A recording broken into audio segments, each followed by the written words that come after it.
Kahit matigas siya, masarap. Good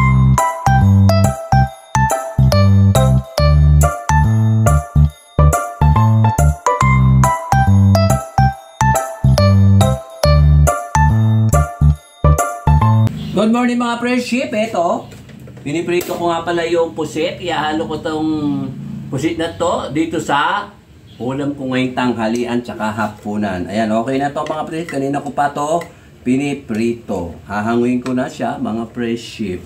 Kaya lang hindi pa siya masyadong luto. Ayan, lutuin natin muna sandali. Mamaya natin hanguin mga friendship. Ayan o, malapit na siya maluto mga friendship. Pinalulutong ko lang. Alam mo yung mga friendship yan, nung inulam ko yan, hindi siya maalat. Galing yan sa Kabisayaan, binigay ng aking kapitbahay na nagpunta yung asawa niya doon. Pag uwi, may pasalubong siyang pusit sa amin, ay sa akin. Hindi lang yan mga friendship, eto. Di ba isang tambak? Oo, di ba ang dami? Oo, ayan. Ayan, o sige na. Kukunin ko na mga friendship at medyo malutong na siguro ito. Ayan, lagay natin dito. Umuusok-usok na siya, nangangamoy na siya sa buong kabahayan, amoy daing. Parang ang konti yata. Dadagdagan ko pa pala mga friendship.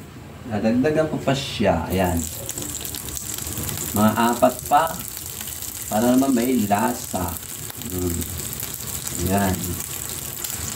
Ayan, 4 pa. Ay, 5 na para ano. Hindi naman siya maalat mga friendship eh. Ayan. Yan, ito na ang aking chicken batch na pusit. Yan, lagyan natin dito. Yan. O, diba? Para makita nyo, mga friendship. O, diba? Sarap. Ang bango. May pusit. Yan, mag-umpisa na tayo magluto ng aking tanghalian. Ito yung hugas bigas. Walang katapusang hugas bigas. O, diba, mga friendship? At ito yung walang kamatay. Walang katapusang halo bye-bye. Diba mga friendship? At isasabay na rin natin ang kamote. 5 piso lang to, malilit lang to. Kaya lang yung iba, hindi umobra dahil may ulalo. Alam nyo ba ibig sabihin ng ulalo? Ulalo, parang sira. Parang ulalo, bulalo. Diba mga friendship? Ayan, 5 piso lahat yan. 40 daw isang kilo, 40 pesos. Ay. Takpan! Mga friendship, ayan, ganda ng kulo. Kulay dilaw yung ano, yung kamote, yung sabaw, kulay chocolate brown. At ilalagay na natin ang mga gulay. Ito mga friendship, 5 piraso, 5 pesos. 40 pesos daw ang isang kilo. At ito, ang isang kilo, nasa 60 ata, 10 pesos ay sa buo nito. Lagyan na natin dyan mga friendship. O diba, buo-buo. At ito, yung ano, yung patola, ito yung binigay sa akin ng aking friend na isang araw. Nilagay na rin natin dito. Pangalawang gulay ko na yung mga friendship at ito na yung natitira. Pag nilagay ko lahat, masyadong marami. Ito na yung natitira, mga friendship. At saka lagyan natin ng kamatis, pisa-pisa na kamatis. O, di ba? Ayan. Para makita nyo, mas masarap yung pinipisa. Promise, mga friendship. Ayan, o. Pisa-pisa, pagsabay-sabay na natin, mga friendship. Para isang kuluan na lang yan. Masarap pag pinipisa, mga friendship. Yan ang pinakamasarap. Pisa-pisa. Ang ganda ng kulay, di ba? O, 5 pirasong maliliit na kamatis. Binili ko pa to sa Gapan kahapon nung nagpunta kami ng aking ka-BHW. Ito yung kalagdagan, no? 21 kilo, 25, binigay ko yung iba sa kanya. Ito, kalahating kilo, naubos na, pinabigay ko na iba. O, diba? Pinabigay ko sa aking mga kapitbahay. Hindi, isa lang kapitbahay ko, mga friends na binigyan ko. Ayan, ito yung ano, bechin. Lagyan na natin ng bechin. Ayan. Ay, ayan. At, takpan. Ito mga friendship, ganda ng kulo. Haluin natin, wala akong sinahog na ano, na kahit isda, wala, karne, wala din. Ganyan lang, simpleng-simple lang siya, mga friendship. Diba? Ganda ng itsura. Itsura pa lang, ang sarap na. Diba mga friendship, Oh, wow. Kulay pa lang, ang sarap-sarap na niya. Ayan, Ang lalaki ng tipak ng ano, talong, ay ng tawag dito, upo, at saka yung patola. Ayan, di ba? Lalaki ng tipak. Ayan, yung patola. Asa ba? Paano ba makita? Ayan di ba mga friendship? Walang sahog. Ang talong na oblong na kulay green. Ayan. Yan ang tinatawag na dinengdeng ba o inabraw. Bahala na kayo mga friendship kung anong tawag nyo dito. Hindi naman siya pinakbit. Dahil wala siyang ampalaya. Basta ako gulay lang, okay na sa akin. Mahilig ako sa gulay, di ba mga friendship? Ang sarap. Takpan. Ayan mga friendship, luto na siya. Ayan, di ba ang ganda na itsura? Pero mas maganda pa rin tayo mga friendship. At sasandok na ako. Dito ko ilalagay uli sa aking magic mahabang bandehado. Ay, ayan. Dito ko ilalagay mga friendship. Ayan, di ba? Muusok-usok pa siya. Ayan.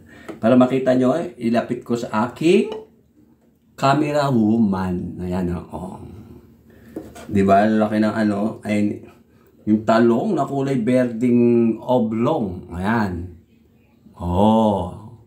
Sarap. Lagay ko dito. Ayan. Ilagay ko muna dito mga friendship pa. Ayan. Yan. Yan ang tinatawag na inabraw. At para maganda, hindi ko nilagay yung pusit dito. Nalagay ko sana. Kaya lang, baka may pumayat kasi tinikman ko ang pusit. Medyo natusta. Kaya hindi ko na hinalo dyan. Ayan, lagay na lang natin sa ibabaw. Ayan. O display. Yan. Mga friendship, ito na ang aking finished food.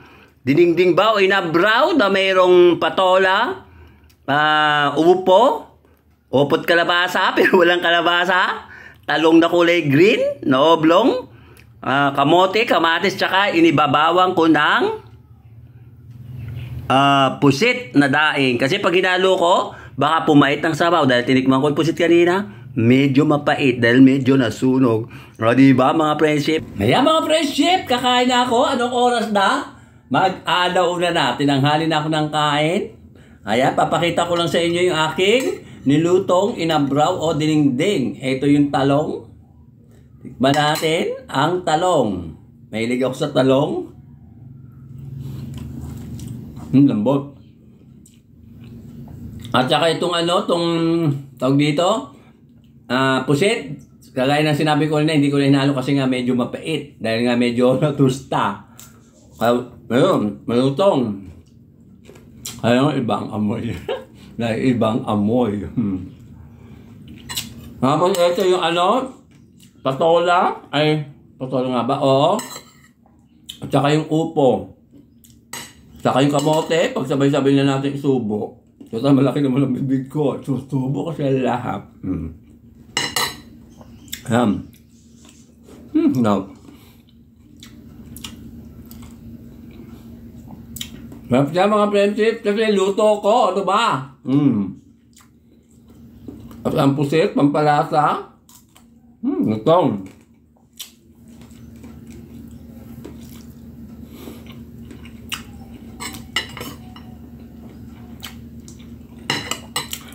At bago ko muna makalimutan pala mga friendship, muli ako nagpapasalamat kay Ma'am Juby, kay Sir Glenn, sa pamilya nila dahil nagkita kami noong August 23 tsaka 24 sa SM Pampanga at pinag-shopping kami tsaka pinag-grocery. Maraming salamat po Ma'am Juby tsaka Sir Glenn. Di ba, binili kami ng grocery, pinakain sa restaurant, binili kami ng damit, di ba, laking na yun, regalo para sa amin mga friendship ni Empanada Ball.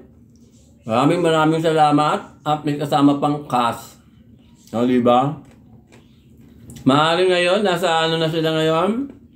Nakauwi na sila dahil ang flight nila August 27. Maaaring nakauwi na sila mga friendship. At kay Tita Bats, maraming salamat din sa inyo. Tsaka kay Kuya Jerry. At siyempre, shoutout na rin kay Sir Ruben at saka kay Ma'am Ethel sa pamilya nila. At saka sa mga vlogger sa ibang bansa. At dito na lagi nanonood sa amin mga friends at kay Jess Dula Cruz. Maraming salamat sa inyo lahat. Diba? Kahit matigas siya, masarap. Medyo malutong. Ang ano? Ang pusit. Ibang klase ang lasa. Ibang klase ang amoy. O sige na, babay na mga friendship. At pinakita ko lang kung paano kainin ang aking niluto. Bahala kayo anong tawag nyo dito. Inabraw o diningding. Thank you for watching.